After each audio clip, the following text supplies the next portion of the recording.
In 1838, the Cherokee were one of the most advanced civilizations on the continent. They had their own written language, a constitution, a Supreme Court, and a national newspaper. Yet one cold autumn morning, soldiers arrived at their doors and ordered them to leave everything behind. 17,000 men, women, and children were forced to march over 1,000 miles westward.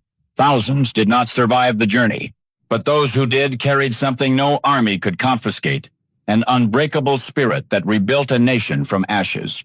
In the autumn of 1821, in a small Cherokee settlement nestled in the green folds of what is now northern Georgia, a man named Sequoyah did something that had never been done before in the recorded history of the world. He was not a chief.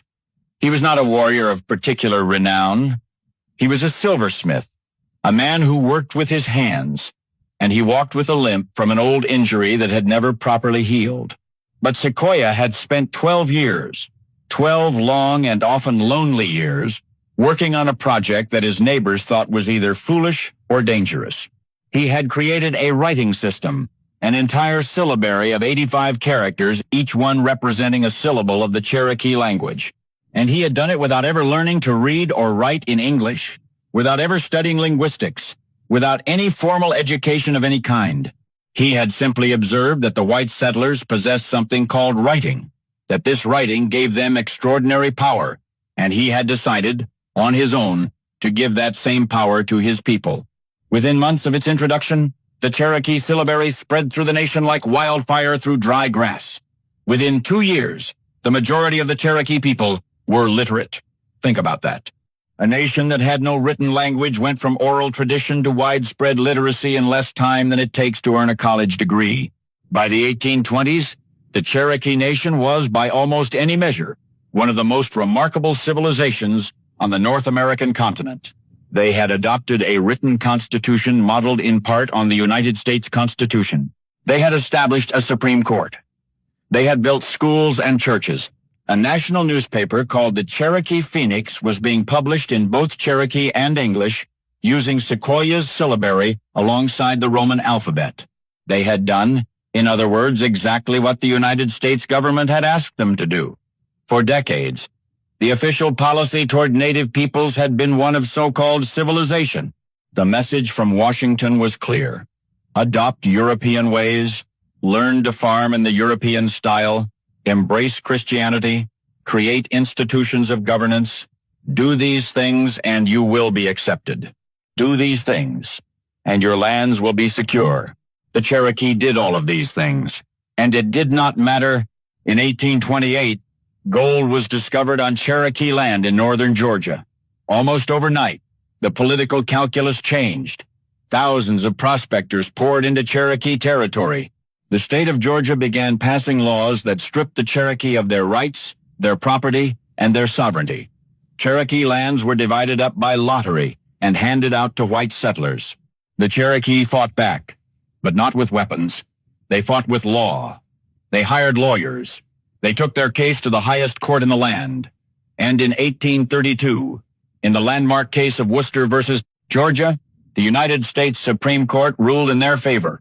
Chief Justice John Marshall declared that the Cherokee Nation was a sovereign entity, that the laws of Georgia had no force within Cherokee territory, and that the federal government was obligated to protect Cherokee rights. It was a stunning victory, perhaps the most important legal victory any native nation has ever achieved, and it meant absolutely nothing. President Andrew Jackson, who had built his political career on the policy of Indian removal, reportedly responded to the Supreme Court decision with words that have echoed through American history ever since. The meaning was unmistakable. The President of the United States had decided to ignore the highest court in the land. What followed was one of the most carefully orchestrated betrayals in American history. Federal agents sought out a small faction of Cherokee who were willing to sign a removal treaty. This group, led by a man named Major Ridge, represented a tiny minority of the Cherokee Nation. The overwhelming majority, led by Principal Chief John Ross, opposed removal with every fiber of their being. But the Treaty of New Dakota was signed in December of 1835, and the United States Senate ratified it by a single vote. The Cherokee Nation, all 17,000 of its citizens, was given 2 years to leave the homeland they had occupied for thousands of years and march to Indian Territory in what is now Oklahoma. John Ross fought the treaty with everything he had. He gathered petitions signed by nearly 16,000 Cherokee, virtually the entire nation, protesting the fraudulent agreement. He lobbied Congress. He wrote letters.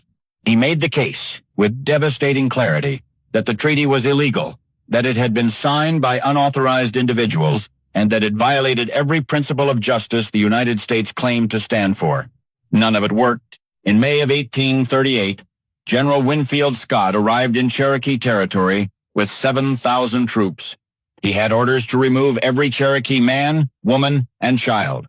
His soldiers went door to door, farm to farm. Families were given minutes to gather what they could carry. Most were given no time at all. The accounts of what happened next are among the most difficult passages in American history. Families were pulled from their dinner tables. Children were separated from their mothers. Homes that had been built over generations were looted and burned before their owners' eyes. The Cherokee were herded into stockades, makeshift holding pens where they waited in the summer heat for the march to begin. Missionaries who witnessed the roundup wrote letters that trembled with outrage. One wrote that he had seen the Cherokee dragged from their homes with less consideration than would be given to livestock.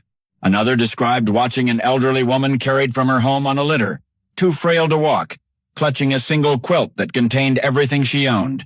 The march began in the fall of 1838, 17,000 Cherokee, along with approximately 2,000 enslaved people who had lived among them, set out on a journey of more than 1,000 miles.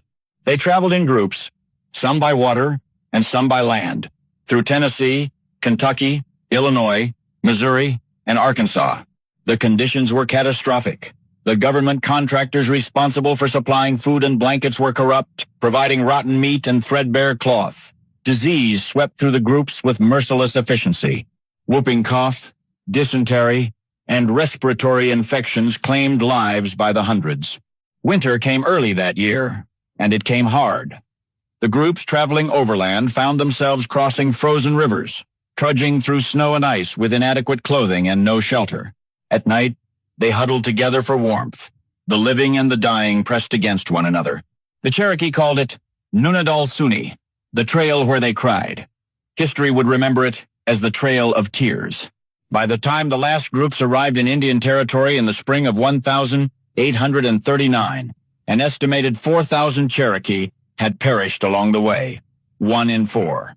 Elders, infants, mothers, fathers, entire families erased from the earth between Georgia and Oklahoma. But here is the part of the story that is too often forgotten, the part that transforms this from a tale of devastation into something far more complex and far more extraordinary. The Cherokee who survived the Trail of Tears did not collapse. They did not vanish, as so many had predicted and perhaps hoped they would. They did something that defies every expectation we might have of a people who had endured such catastrophe. They rebuilt. Within years of their arrival in Indian Territory, the Cherokee had reestablished their government, their courts, and their schools.